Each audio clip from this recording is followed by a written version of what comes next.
In 1975, I had just finished my graduate study at the University of Hawaii, and I joined the faculty of Wildlife and Fisheries Sciences at Texas A&M University. And my specialty was in aquatic animal husbandry and the study of aquatic animal nutrition. And I had two research facilities provided to me when I first joined the department. One was at what was then called the Research Annex. It was the old swimming pool for what had been the Bryan Air Base many years before.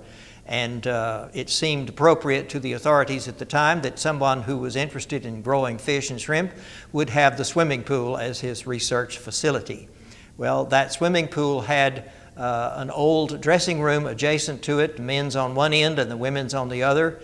It was a cinder block building of not very great dimensions, but it had a lot of height to it, so it was adequate for what we needed to do at that time, just first getting started with the research program. Now, was this an indoor or outdoor pool, and do you remember your first impression when you saw it? It was an outdoor pool, and it had not been used for many years, and so it was what we would call a derelict pool, a hole in the ground.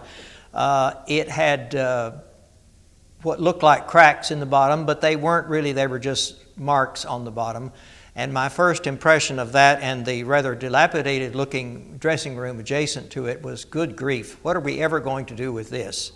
But my students and I got together and scratched our heads and decided, well, we need a place in which we can keep our research animals over winter and keep them alive and going during the cold season. So we began to work to convert the dressing room into an indoor research facility in which we had recirculating water systems, salt water on one side and fresh water on the other side. And we needed those types of facilities to keep freshwater shrimp and saltwater shrimp alive, but in separate areas. So how long were you and your shrimp out there? Well, it took us about 2 years to get the facility up and running and serviceable for what we needed. After we got it up and running, we would grow our shrimp. I would have to say that we grew some of our shrimp, our freshwater shrimp, over at the university's Aquaculture Research Center on Highway 60 south of town. The freshwater shrimp would be harvested at the end of summer and taken into our indoor facility before cold weather set in, for they would die. They're a tropical species, and they would die over winter if left outside. The saltwater shrimp that we brought up from the coast also did not do well in the cold season up here. Now, down along the coast, it gets cold, and the shrimp sort of become rather sluggish and somewhat dormant in their ponds, where they grow shrimp in ponds down there over the winter.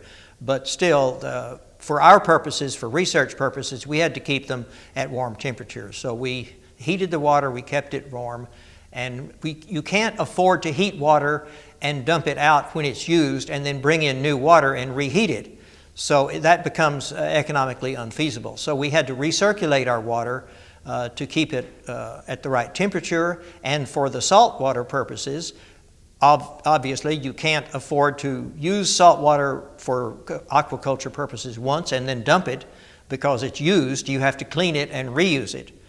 So we couldn't afford to keep bringing in salt water all the time, so we recirculated our salt water for salt and temperature conservation purposes, and we recirculated the freshwater system principally for temperature conservation. Why is this work important? Well, I think it was important at the time. There was an initiative, and I was a part of that, to introduce the freshwater shrimp farming activity to Texas. And we would bring in post larvae, we call them. They're less than a half-inch long shrimp larvae that have come out of a hatchery. You could purchase these at the time and stock them into a facility early in the season before it was warm enough to put them outdoors. You could keep them indoors, let them grow up a little bit such that when you did take them outdoors, they were larger and ready to go out into the ponds. This had been a practice where I had done my graduate research in Hawaii at the University of Hawaii.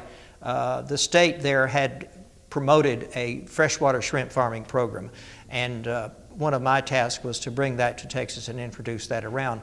And there were some remnants of that still in operation today. You can find freshwater shrimp programs here and there around.